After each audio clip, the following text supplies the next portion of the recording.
রাত পোহালেই পহেলা বৈশাখ বাংলা নতুন বর্ষকে বরণ করে নিতে দেশের চারুকলা ও সাংস্কৃতিক প্রতিষ্ঠানগুলোর প্রতি প্রস্তুতি শেষের পথে। মাসব্যাপী বর্ষবরণের কর্মযোগে নেওয়া হয়েছে বেশ কিছু উৎসবের প্রস্তুতি। প্রতিনিধিদের পাঠানো তথ্যচিত্রে আরও জানাচ্ছেন লামিয়া তানজিন মাহমুদ।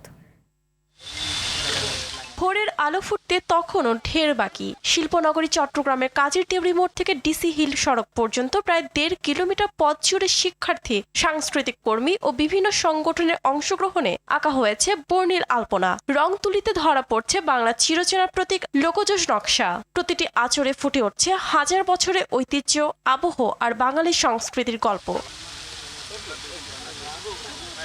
বড় আকারের টিয়া পাখি, মুকুট, মুখোশ, টোপর, পাখা সহ নতুন বর্ষকে আকর্ষণীয় করতে বরিশালে শোভাযাত্রার আয়োজন করবে চারুকলার সদস্যরা। হাতে তৈরি মুকুট, টোপর এবং সাথে তৈরি হয়েছে আমাদের একটি বড় আইটেম টিয়া পাখি, বাংলার একটি ঐতিহ্য। আমরা নানা ধরনের পাখা, মুখোশ, মুকুট এবং নানা ধরনের পেঁচা এগুলো নিয়ে কাজ করছি।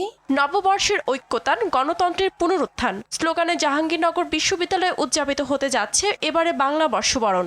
বিশ্ববিদ্যালয়ের জাকসু আয়োজন করেছে কলা ভেলা প্রতিযোগিতা। তৈরি করা হচ্ছে বৈচিত্র্যময় সব মোটিভ। বিকেলে রয়েছে পান চিনি অর্থাৎ ব্যাঙের বিয়ে। নিরাপত্তা নিশ্চিতে বিশ্ববিদ্যালয় প্রশাসনও নিয়েছে বিশেষ সতর্কতা। বাংলা ১৪৩২ সনকে বিদায় ও ১৪৩৩ সনকে বরণ করতে যাচ্ছেন আপামর বাঙালি। প্রাণ প্রকৃতির ঐতিহ্য হিসেবে বিভিন্ন লোকজ সংস্কৃতির উপকরণ তৈরি শেষ পর্যায়ে। এবার অপেক্ষা নতুন ভোরের। লামিয়া তানজিন মাহমুদ, RTV।